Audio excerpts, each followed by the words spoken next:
Oh, for heaven's sake. What is this neighborhood coming to? Every morning it's something else. Hey, lady, can you tell me exactly what happened here? Officer, it was a terrible thing. A young couple had been renting up there on the 4th floor, right up there, yeah. They were living, they were dining, and who knows what all in this little shoebox of a space. Well, they couldn't stand living like that no more. They finally snapped. 1 minute it was up there, and then smack, right down here on the sidewalk. Look at all this stuff. Oh, I had my eye on that half thing. Very nice. Do you have one room that has to serve double or even triple duty? Today we're making the most of one room living on the Christopher Lowell Show.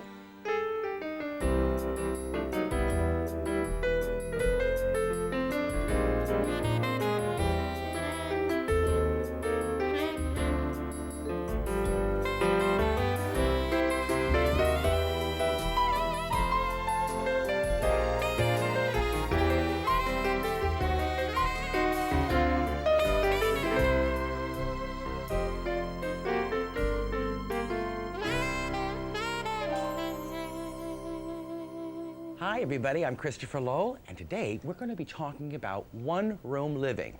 Now, depending on your point of view, you can call it small or you can call it cramped. I like to sort of refer to it, well, small rooms, that is, looking for the cozy potential.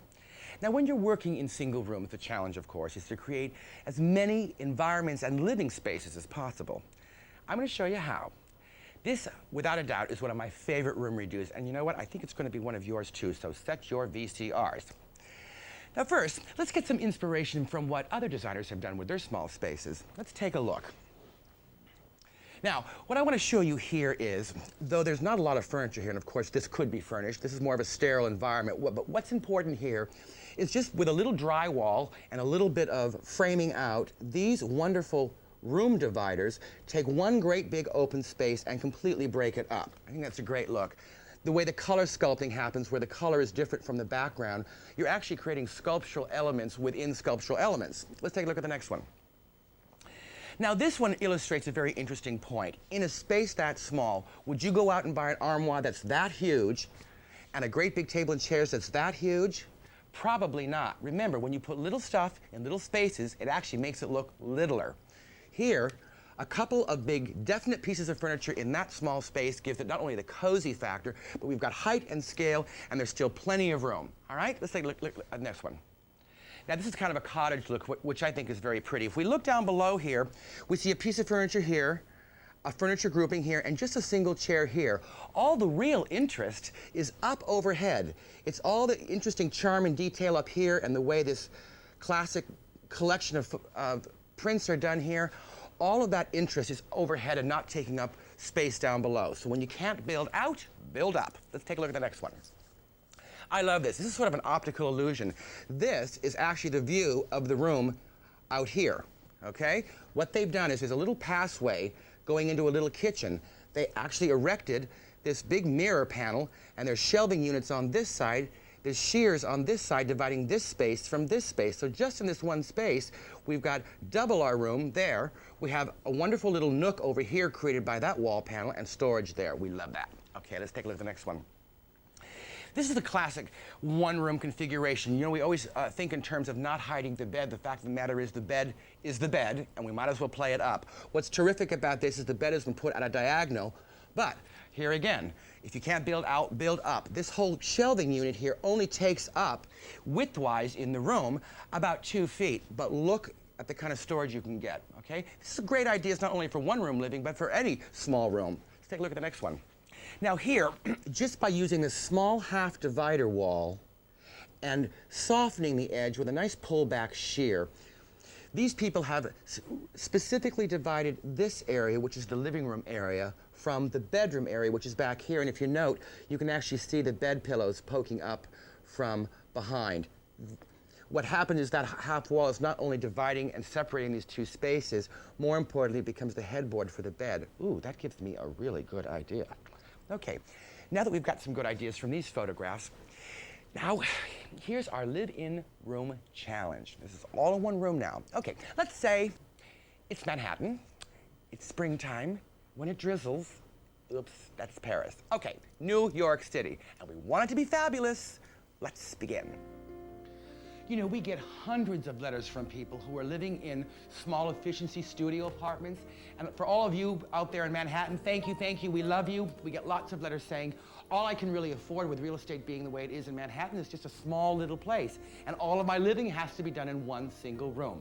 Well, here we are in a single room. Now, this is not, you know, Barbie's Play Pink Palace here. This is actually a room that we've inherited just as it is. So we've decided to take this room and show that with a little bit of imagination and very good, skillful planning, you actually can get rooms within rooms. Now, let me show you what I mean. Now, let's take a look at the room. Here we have a bed. It's pushed up against the wall. I have no idea what this is. Somebody must have knocked something out here. Good idea for a medicine chest? I don't think so. Anyway, here's the bed here. The problem with the bed here is the minute you walk in the room, because the front door is over there, the minute you walk in the room is the first thing you see, which would be fine if it was just a bedroom. But you're going to want to do other things in this room besides sleep. You've got a chest of drawers over here, which is fine, but it's really not terribly attractive, and there's got to be a better way to take up storage. So we're going to talk about really great storage ideas in a room like this, too. Now, in this area here, it's virtually unused. This is very valuable space. But because the bed is up against the wall, we're trying to figure out, well, where else would you put the bed? Well, I've got some ideas, and you'll see that when we transform the room. Now, this particular room is blessed with this wonderful big bay area, and you notice this ledge is actually substantial enough where it's at seating height. So maybe these chairs won't be necessary. That's the whole idea about working in rooms.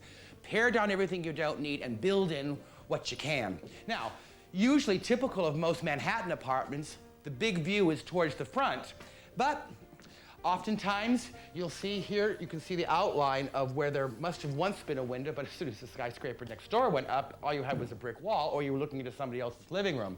So the thing we want to address here then is how to get more light into this room, or at least the presence of more light into the room. Now let me show you something else. As far as the bathroom goes, there is a small clothes hanging area here, and then back there is a small little powder room. So luckily, that's already been handled. But we're still going to want a place to have a vanity area. We're going to want to have a place to put our computer station. We're going to want to have a place that feels like a living room, possibly a separate bedroom. Boy, all that in this room, you bet. I know what you're thinking. No way. Come on now, have a little faith. Christopher will fix. Let's first take a really close look at our bed construction. Here I've got sort of a miniature platform here. Now this is what your mattress would sit directly on. The whole idea about creating basically a center island in the room is that it creates living environments all the way around it. So first we have our bed platform, and this is simply 3/4 inch plywood with a couple of braces underneath. That's all it is. All right, we're going to sand this, we're going to finish it, it'll look fabulous, okay?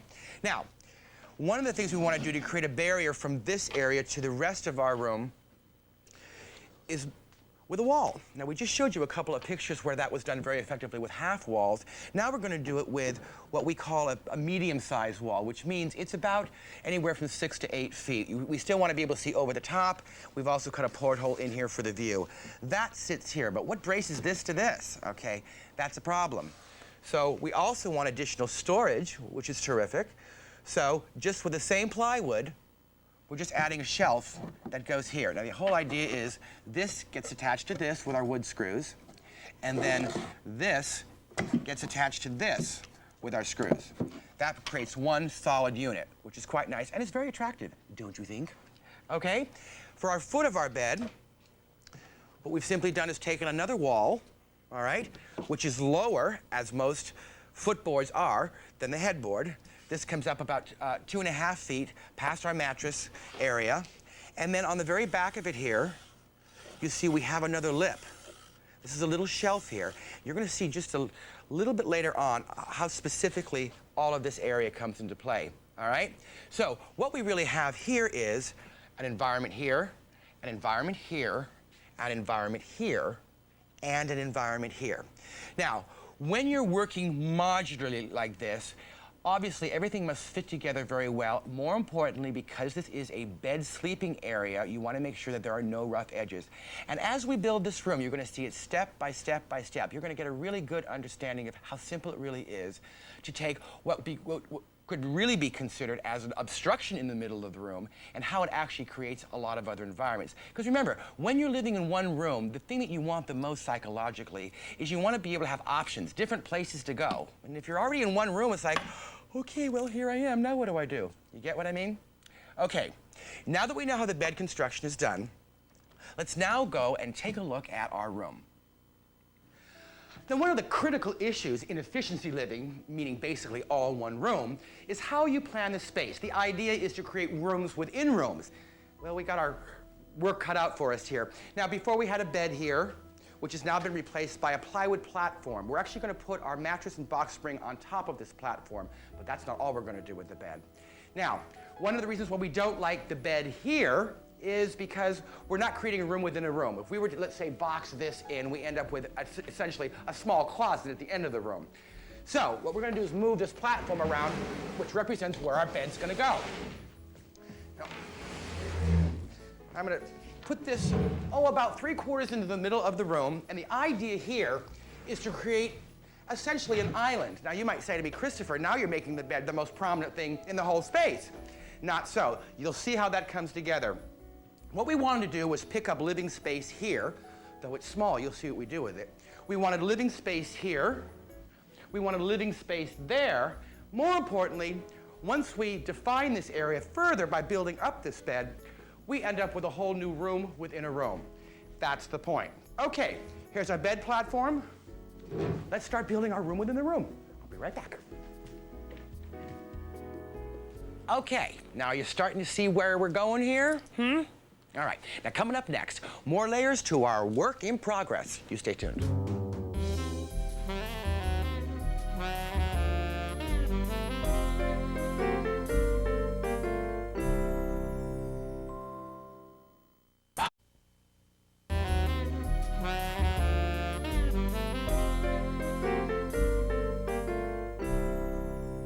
Oh, welcome back, everybody. Our theme today is one-room wonders. We're actually taking what we presume to be a Manhattan apartment and maximizing every single inch. Well, let's get back to our room. And we're building, and we're building. Okay, now I am not on the Titanic boat here. This is actually a wall that we've erected. This is going to act as not only the headboard for our bed, but it's also going to help divide this space from this space. Now, we've purposely put a porthole in this because actually, if you look through here from the bedrooms, which is now the bedroom side, you're actually going to see the natural light coming this way and the beautiful view going that way. Part 1 and 2 are done with the bed. Now it's time for part 3. Oh, shuffle off to Buffalo. Now this is just a very crude shelving system here. We've just got 1, 2, 3 shelves. Now the reason why this is here is obviously because we will need storage, especially in a tight space like this. More importantly, this piece here will actually brace up and be attached to our wall in the back, which is now our headboard wall combination thingy. And then this portion down here will actually get attached to our bed platform, and of course our mattress is going to go here. Now, the other thing that you're going to see as we go through the phases of this little mini room is you're also going to see this area in here is all going to be upholstered. Now this is just in plain hewed plywood, but don't worry about that. Once we're all done and everything is covered, it's going to look very cush. Now, we've got another piece to add. Here we go. Isn't that fun? Now, I'll bet you thought that that platform bed configuration thing would never fit in the middle of that room, right? But instead, here we're actually making additional living space. I love this. Okay, now there's a whole lot more. All right, the hits just keep on coming. Now, before I show you the footboard treatment of the bed, I thought this might be a good opportunity to show you how we get this wonderful finished circle. This kind of thing can be very tricky. Actually, it's made, what we've done was we've taken our router and we've taken our corridors and we've routed out the entire inside. That's the easy part, but how do you get the trim and everything? Well, this is a product called Wiggle Board. It comes in 4x8 sheets. It's completely scored on one side, so it's very flexible. This is a wonderful kind of trim piece when you're looking to do circles, or you're looking to do half circles, or join one piece of molding on a sleigh bed up to another piece of molding, if you know what I mean. Now, what happens sometimes with core doors is sometimes the core is in the way. But the core can help if you have little blocks like this. We've just cut these little blocks, we insert them, and then they are glued. When the glue is dried, that's what you'll attach your finished nails to, or your wood screws, depending, okay? And once that's done, then the wiggle board just simply bends right into shape, and it's just a terrific idea. So if you've never used wiggle board, give it a shot. Okay, now it's time to see our footboard. Now let's take a look what that looks like. Now our footboard actually looks just like a plain wall from back here. It's built in a different construction. Now you can do both foot and headboard in the corridor, but I've got another little method. Let's go and take a look at that. Here you see something that's what we sort of call a theater technique. This is how you build false walls for the theater sets. Basically, this is just pine. It's a double sandwich of pine, and this is Luan in the background. That's that real thin veneered wood. It's fairly lightweight, but actually, you create kind of a sandwich with it. Let me show you. These rails are not just stuck here willy-nilly. No, they're here for a specific reason. Down here, you see the bottom rail. This rail is what you'll attach the footboard to the bed frame. Here, this is a 32-inch height. We're actually going to attach a shelf onto this with a couple of lamps and a lovely mirror, so this becomes a wonderful vanity dressing area, which is great because it's still out of view when you're in bed. So if you feel like leaving your makeup and all that stuff all over the place, not a problem. Okay, and this rail here is just another rail to help attach the sandwich of Luan back on again. Now, we're going to be covering this board with fabric. We're going to do all sorts of wonderful treatments on this. And we've got our shelf built in and our beautiful back wall, and you know what? When it's all done, this is going to look absolutely top-notch. Oh, now the next time you see our room, it'll all be finished. Ooh, I can't stand the suspense. But first, let's take a look at another space-saving idea from our room. Oh, you're going to love this. I told those workers, don't just put the plywood again. Oh, wait a minute, this isn't just plywood. I mean, the front of this is plywood because it's unfinished, but you know what this really is? This is actually a concealed, invisible magazine rack. Isn't that great? There's a little IKEA catalog in there. Now, all this simply is a piece of Luan on the back, a thin piece of plywood on the front, and just shelves sandwiched in between. We've got shelves on this side, and we have shelves on the other side. What's terrific about something like this is from the front, as we turn it back around, from the front, once it's hung up on the wall, you actually have all your clutter hidden behind here, and you actually gain sort of a two-dimensional wall. This could be covered for a kid's room with blackboard paint. This could be done in a beautiful gunmetal with pictures attached to the front of it. So you're really not giving up valuable wall space, and you're still hiding all your clutter in here. Think of a place in your house where you might be able to do something like this. Now this, when it's all finished, when you see it all done, we will simply attach it to the wall with these picture hooks, and it hangs on the wall just like a picture. Too cool, too brilliant. There's got to be a place in your house for something like this. Isn't that a super idea? And you're not even going to notice it when the room's all done. And soon, we'll see that room all done. But first, we're going to show you how to give a wall linen textured look to your wall. That's next.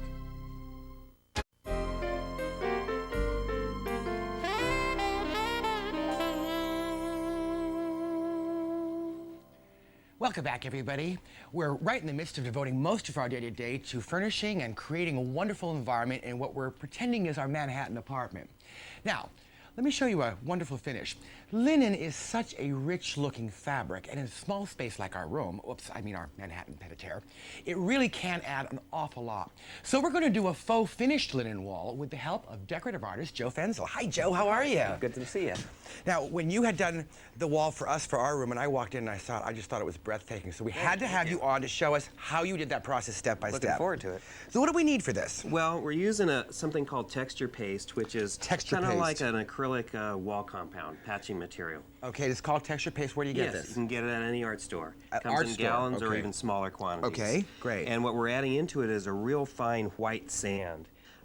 You can use other sand also, but the white sand is kind of nice for a neutral coloration. And about how much are you putting in there? What's I your normally ratio use, usually? to a gallon of the texture paste, I'm using about a quart of the sand. Okay. Something like that. And you want to mix it up really good. And basically then you just... Now, on this board, before you do that, what do you prep this board with? This is just a white paint. It could be either a white primer or you could use a straight white wall paint. Flat preferably, though. All right, very good. And we're putting it on here, and normally on a wall or something, I'm either using a 6-inch for a smaller pattern, or you can use a larger trowel also.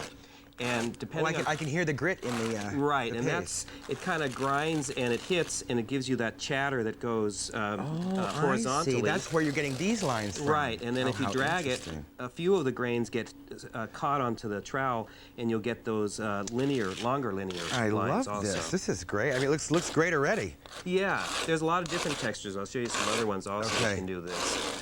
But again, you just kind of play with it. It's really a skim coat, isn't it? Real thin. It's basically the dimension of the sand, so it's real thin. I gotcha.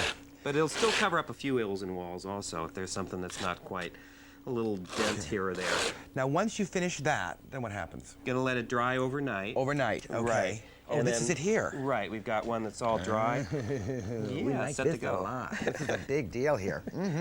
Okay. And then we're going to be using a glaze, and you can use either a water base or an oil base. I'm using an oil base glaze today.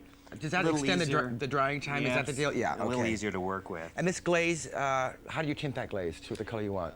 You can take a paint, an oil-based paint, and add it in. Okay. And then thin down the whole mix with a little kerosene, which is another trick because it extends the drying time, gives you a little Gotcha. bit more time to work with it on a wall. Great. So we got our glaze that's tinted with our oil-based paint, a little kerosene for To make it a extend little time. thinner. Okay, Yeah. I got it. And then you're brushing it out, and you're brushing it in a vertical pattern to start with. Okay, our lines that we've created are going this way, so you're going against the grain. Right, exactly. Just like you cut a steak, right? There you go. Okay. Now, how thickly do we put this on?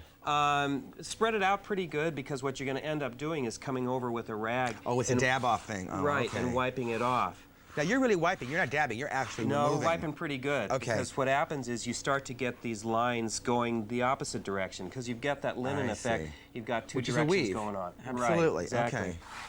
So you're going to Oh, wipe I've it seen off it pretty happen good. now, yeah. Yeah. And what happens with this particular, a lot of times paints will dry darker. This tends to dry a little lighter because it soaks into the material underneath.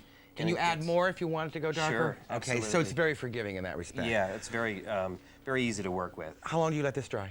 This one's gonna, basically that's the finish then, and you're gonna let it dry overnight at least, and it'll be So set. it ends up looking, let me pull this Sure. over to us. There It you looks go. like that when it's dry, correct? Right, Wow, yeah. that looks sensational already. I mean, it looks like you actually took and laminated fabric right to the wall. Yeah, you get a couple of different textures going Yeah, on with, yeah. with the material underneath and then the glaze on top. Then what happens? Well, then we've got a variation because Ooh, I cool. thought maybe some, you know. So this is one, before we stop here, let's go Sure. take a look at our wall now. So this Right. is just a different colorway of what we've done here. Now I gave you the Exactly. colors for the wall because it was going Right. to match our linens, but this is, even up close, it is absolutely stunning. It gives Great, thank you. such amazing texture.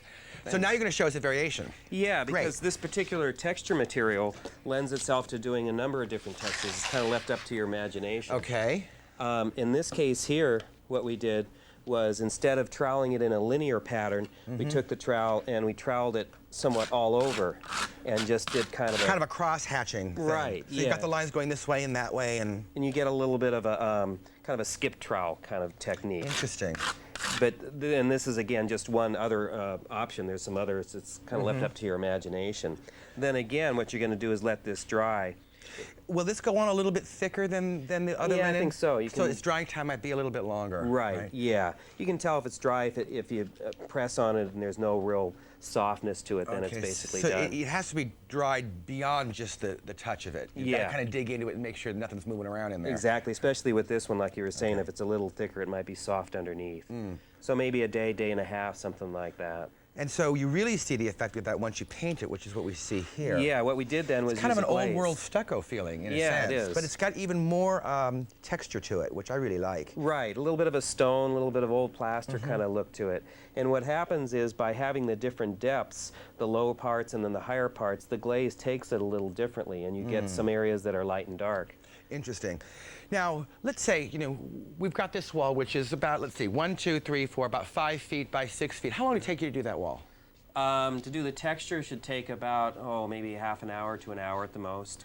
And It's then, really not bad. No, and then glazing is going to be about the same. It's a very quick process. So you really could get a decent-sized room done in a weekend without any problem Yeah, with drying absolutely. time. Yeah, absolutely. That's fabulous. Can you do this on furniture, Joe? Yeah, the only limitations would be it's got to be something that's flat, but we've done cabinets that are a little bit more contemporary and troweled on like a flat surface, like on a door. If you inherit those not so fabulous kitchen cabinets, this is a great solution, isn't it? Yeah, absolutely. Do you seal Yeah. this? You know, the nice thing about it is the texture paste is an acrylic. It's very hard on its own. And then we're using an oil-based glaze, which is like a varnish. It doesn't really have to be sealed. So you can get that wonderful matte linen finish. Right. That's terrific. Joe, Yeah. thank you so Thank much. you. I'm going to try this one. Good. Okay, now coming up, our room is transformed into really a beautiful living space. Well, actually 7 spaces. Yeah, really, I mean it. You don't believe me? Well, you just better come right back.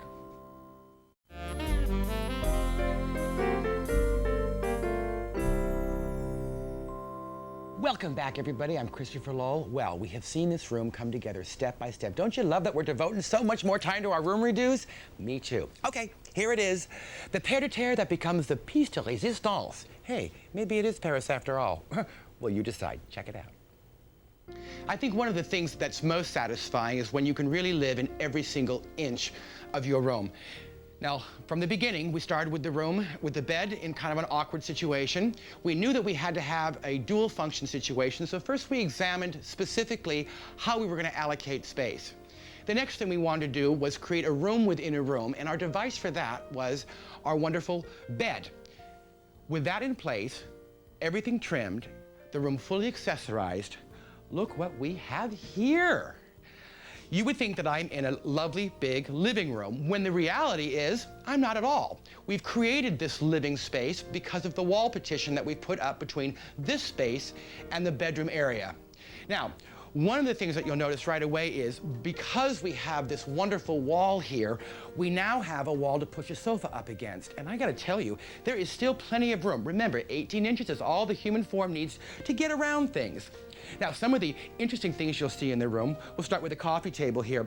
This is actually a custom design piece, and it's actually made to simulate 2 folding chairs with a slab put between the 2 of them. But this is actually designed not only to look like that, but think about it. This is something that you could easily achieve on your own with just using folding chairs. On the floor here, we have a sensational inlay linoleum rug. Yeah, that's that old linoleum that you used to rip out of houses. Well, now people are using that as an art form, and I think it's very tasty here. The geometrics against the hardwood floors really sets it off. Now, speaking of color, we've chosen to go very monochromatic, using our accessories in primarily silver, white, and cream. Now remember, this room is completely driven by function first, form comes later, and I think we've really accomplished that. In order to make the function of the living room work, we have to have an entertainment center, but there certainly wasn't room for a big armoire, and who wants to see the television? So, literally out of aluminum grating and just a simple box made out of pine that we sprayed silver and then trimmed out in aluminum, we've made this wonderful little rolling cart. And as I turn this around, you can see here that there's ample room for not only the television set, but you've still got all this room under here for your CDs and your VCR and that sort of thing. Here we happen to have a TV VCR combination. That's great when company isn't here or you want to watch a game or something, but then just by simply turning this back around, you end up with yet another surface, which is so terrific. Now, as far as our seating goes, we have the sofa over here. We have over there sort of the updated version of the butterfly chair that's all very quilted. And over here now, we've treated this whole window area by painting it a wonderful crisp, like a white linen. And then what we've simply done is we've taken foam and we've actually trimmed the whole outside of this in foam to bring the color from the rest of the room over into this area, which looks great. Now, to sort of heighten the effect here and soften the edges just slightly, we went and bought these pre-bought drapes from a company called Linens and Things, and they already have a grommet already in them. Again, using our same towel bar concept, we put 2 towel bars up on either end. These are not there to open and close. These are there to add a soft fabric texture to the room and help absorb a little bit of the acoustics. Up on top, to pull our eye up into the room, we took 3 mail-order triangles, wall triangles they call them, and with galvanized paint, well, it simulates galvanized paint. We simply sprayed each of these and put these wonderful silver objects d'art up on top. And again, the idea is if you're using the chrome and silver as your accent, then remember to disperse those accents evenly around the room so the eye goes from sparkle to sparkle to sparkle. Here's your sparkle again that we just saw, and of course on the other side of the wall we have the companion to that. All very streamlined, all very symmetrical. We've kept everything intentionally very sparse. Clutter can really ruin the look of a room like this, and so you've got to be disciplined and learn to put your magazines away. Oh yeah, the magazine rack, that's right here. Remember this? Here we just took the same kind of paint, what we just simply rolled on to simulate actually a galvanized effect, and all of our magazines and clutter are all back here. So on one side we've got magazines, on the other side we have magazines, but it could easily double because this adjoins the room. It could easily be a shoe rack on that side. This is sensational, and it hangs directly on the wall. Rather than it taking up space, we've only covered really about 10 inches from the wall. It's actually given us that two-dimensional texture that we're looking for, and it allowed us to push up our little mini bar. Isn't that great looking? Now here we see some wonderful objects that we found. Here we've got our little martini shakers and our glasses, and under here we've got enough room for a wine rack, and actually, those are actually just soda bottles that we sprayed, which I think is sort of fun as well. Now, I suppose you're wondering what this is. Well, this is one of those things that you really use your imagination. This is simply two cider jugs that are suspended from their electrical cords on a steel arm. That's all that is. But aren't they terrific? They're frosted in their front, and the back they're left open. But it just adds a certain high-tech quality to all the formalness of the room. Now, if this sort of cider jug high-techy thing is a little too ambitious or a little too avant-garde for you, look what we did just by simply taking 1, 2, 3, 4, 5 lampshades, hot gluing them together, sliding them onto a pole, and wrapping Christmas lights around the pole. It's a beautiful illuminary that looks like it came from the Museum of Modern Art. So cool, so cheap, it works. Now, we also want to talk about when we're working in small spaces like this to keep your textures rich. Aluminum is very rich. The leather couch really says it. Now, if you can't afford a leather couch, a simple beige couch or a love seat with just a lovely beige throw over it will give the same effect. Let's talk about this for just a second. Remember our wall for our bedroom. This is what divides this space from the bedroom living area. Here, we had a wonderful faux finisher come in and actually do a wonderful linen textured finish on this wall, which I think really gives it a wonderful organic feel. This is our cross-linker. This is really the center of our room. As we work our way around, you'll notice that the majority of our theme was all done with black and white photographs, and we've also put stacked black and white photographs here with a wonderful chrome chair. So right now, we've got 1, 2, 3, 4, 5, 6 people seating, 7, because this can be pulled up. And now it's time for us to go into the piece de résistance, the bedroom. Let's go take a look. Now, I'll bet you are looking around your house right now saying, you know, maybe I could live a little less. Maybe I could scale down. Maybe have a little less space. Well, coming up next, we'll get a closer look at the bedroom portion of our one-room wonder. Hurry back.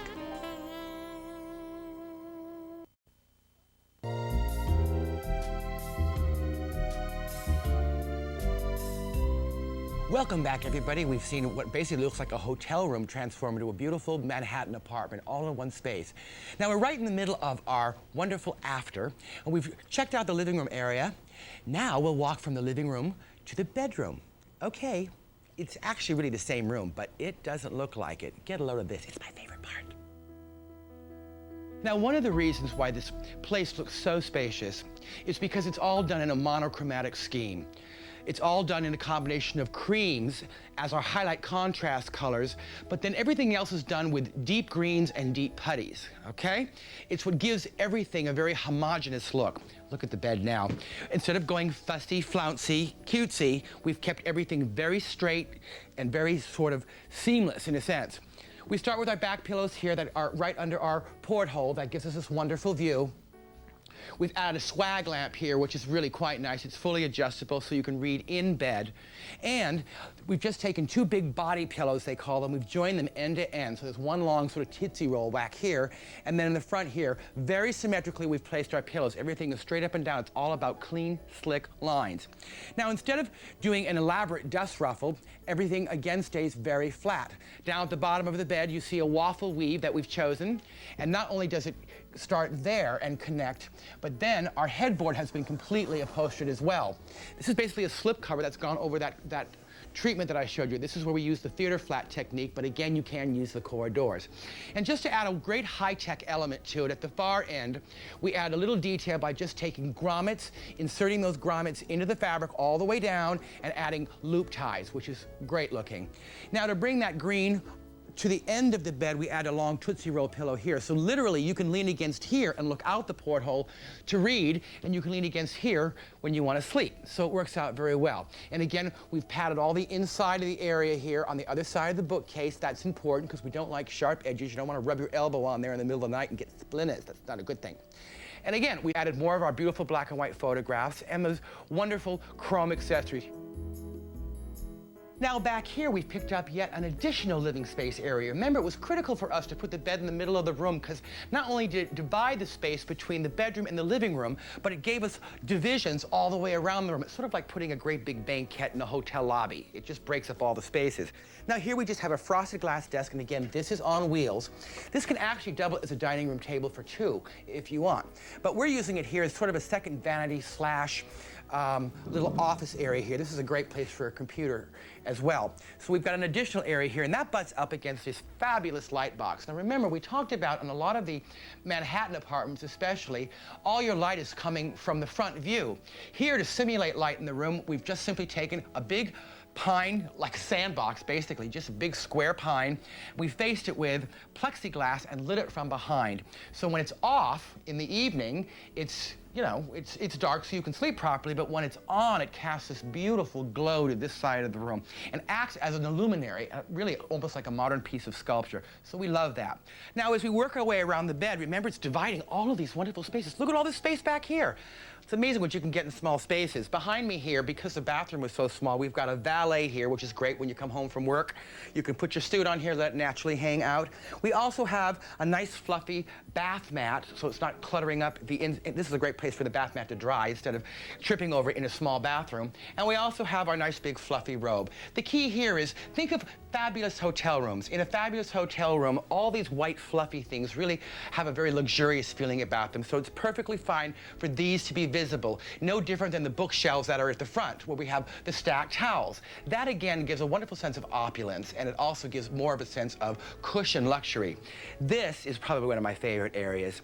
Here what we've done on the back of the bed, okay, this is the footboard of the bed. We took a very inexpensive round mirror because the round here duplicates the roundness that we have as we look through our porthole on the head part of the bed. But here there was just enough room to add a lovely little ledge to wonderful chrome lamp accessories. Then we went to our bed and bath store, and we found these basically are soap dispensers, but we didn't do one. We did 1, 2, 3, 4, 5, 6. They're all lined up very stately. They have a very sculptural effect. But imagine, in small spaces like this, you've got to be very careful about lots of clutter. So let's say you've got mouthwash and shampoo and you name it, all your regimens, hand cream, lotions, all of that sort of thing is now nicely concealed by these beautiful sculptural effects. And down here we have 3 jewelry boxes.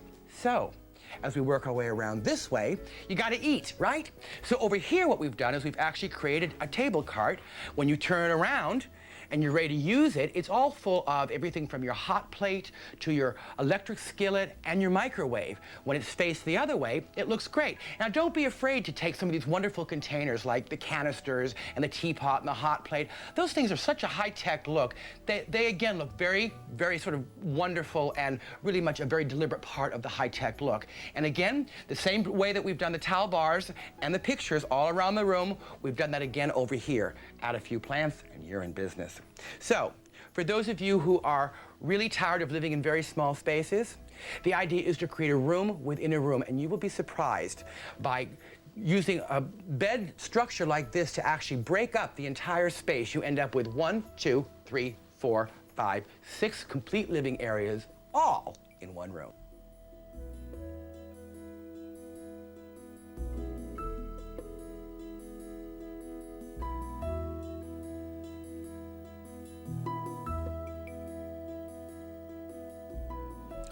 Well, I hope that was worth waiting for. I really enjoyed doing the makeover myself. There's a lot of other stuff in that room that over the course of the season we'll be referring back to. So obviously, time permitting, we couldn't show you how to make every little thing, but you're going to see that as things evolve. Now, coming up next, more information you'll need if you're living in a one-room apartment. How to cook without a kitchen? Yeah, we're going to do that. Hurry back. Continuing next, spend your Labor Day with Christopher Lowell. Ching! Oh, hi everybody. I'm Christopher Lowell. From interior decorating to specialty shopping, spend the day turning your house into a home. You can do it. So tune in and log on to Discovery.com for a little help from Christopher. Isn't that a super idea? Spend your Labor Day with Christopher Lowell. Way cool. The Christopher Lowell Show is continuing next only on the Discovery Channel. Explore your world.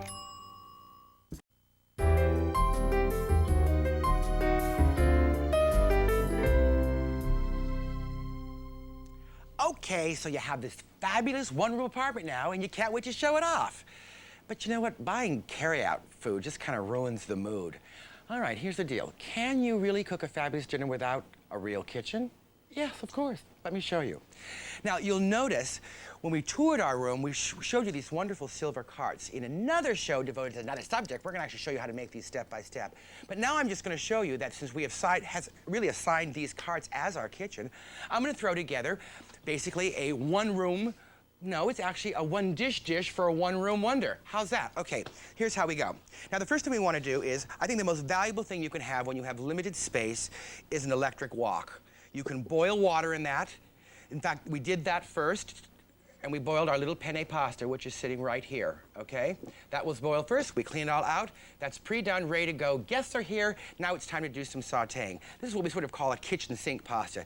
Let's go over to the ingredients area. Let me show you very quickly what we're going to be using. We're going to start out right away with a little bit of pre-roasted garlic, just sautéed lightly. Fresh vegetables, and really, you can actually put anything in here you want to. Crunchy vegetables for texture. We've got some mushrooms, a little asparagus, tomatoes, little spinach. We'll be using fresh basil, salt and pepper, a little garnishing of a little bit of the parsley, and a little bit of the Parmesan cheese, and we're going to show you how to make a nice tomato roast as well. All right, let's get started.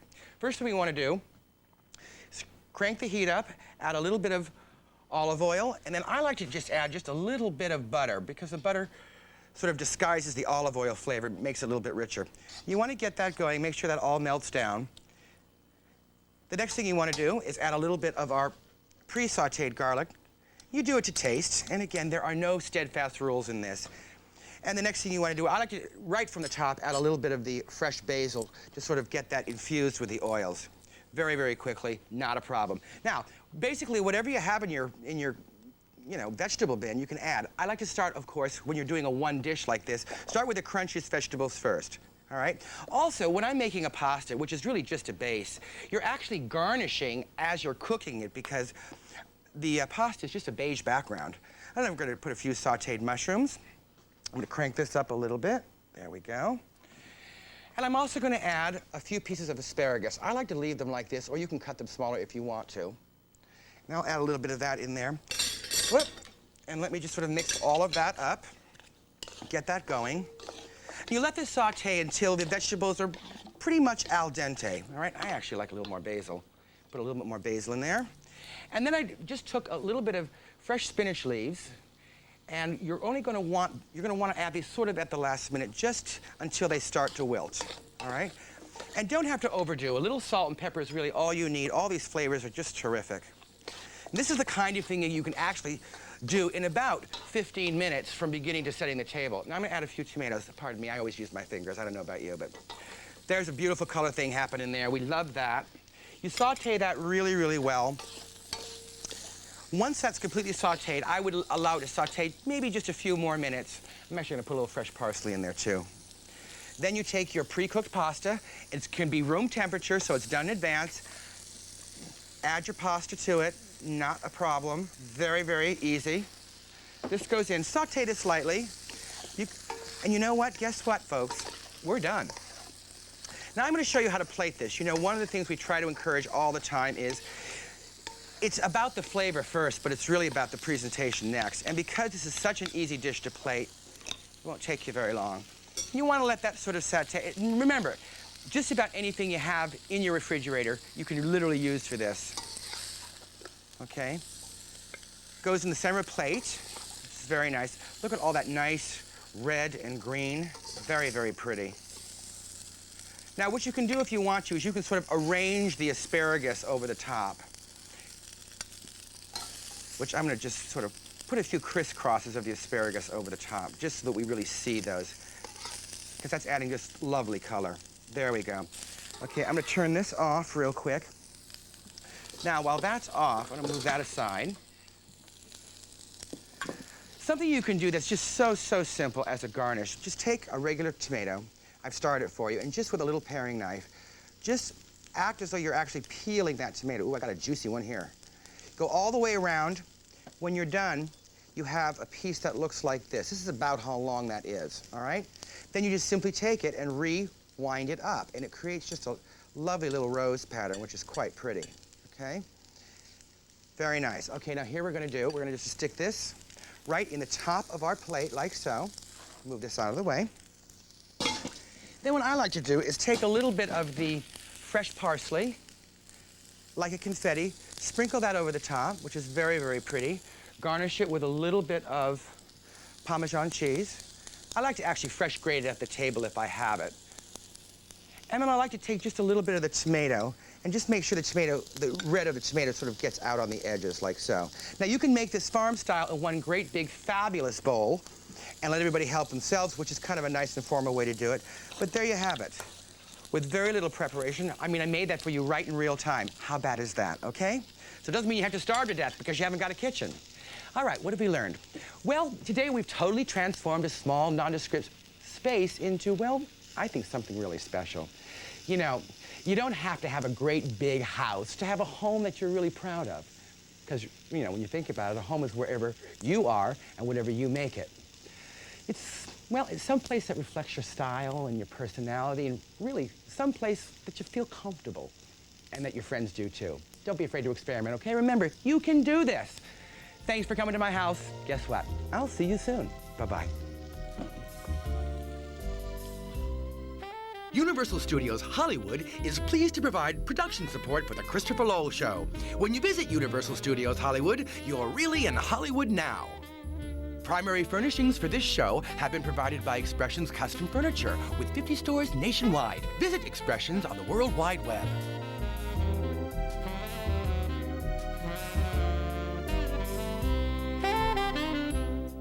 Hope you enjoyed Christopher Lowell's Labor Day fun. Now get a little help from Christopher online. Log on to discovery.com. Coming up, Gimme Shelter on the Discovery Channel. Explore your world.